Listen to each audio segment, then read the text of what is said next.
at the commissioners meeting, somebody asked about what kind of fees were we going to charge for businesses to put up these wells. And well, they didn't have a number worked out yet, they didn't have a fee schedule, but they would make sure that they would charge enough so that within a year and a half, they would have enough money to handle the first catastrophe.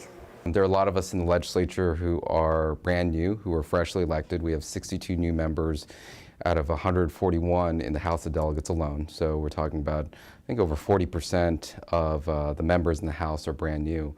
And so it's a steep learning curve for a lot of us on many different issues.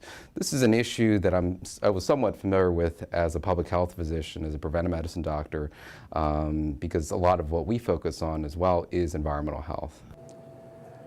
Our environment, our geography, is different than most of the rest of the country.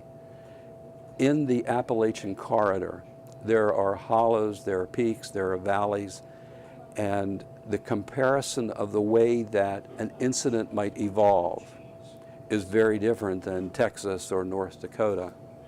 And that's where the expertise is. Those experts are there, but it'll take them 12, 15, 24, 48, 72 hours to arrive on scene.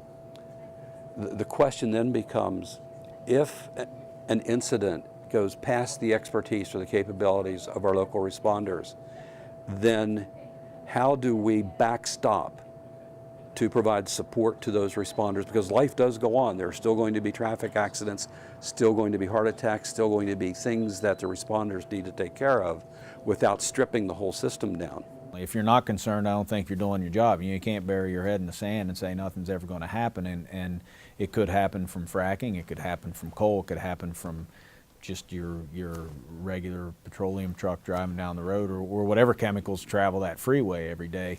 So yeah, it would be naive to say there's no concern there. We're opposed to Senate Bill 458. I feel the bill is a wolf in sheep's clothing to ban fracturing in Maryland. Drew Cobbs from the industry said the same thing, that somehow this was a ban. But if you can't handle a bad liability environment, then that just means it's really an admission that you're planning on doing bad things. So that provided all the best practices that are followed, and the state is able to rigorously enforce compliance, the risk of Marcellus Shale development can be managed to an acceptable level. What is an acceptable risk? Is it an acceptable risk that it's not in your community and that you're okay that it's going to be in somebody else's backyard? Or is it that it's in your backyard and you feel comfortable having your children play in the backyard and be near this process and that it's not going to impact them?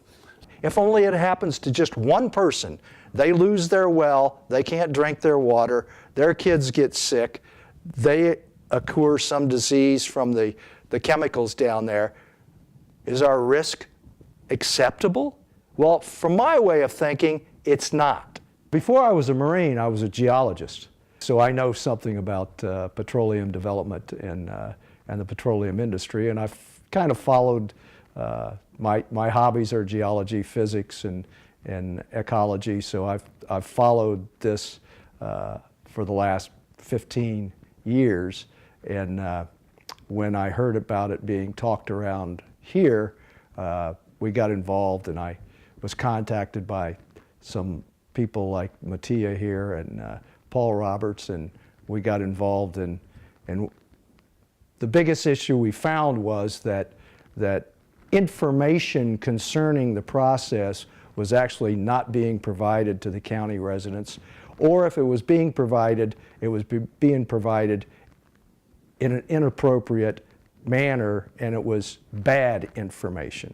So we got involved, and our first process was to try and educate everybody around here about exactly what this entails.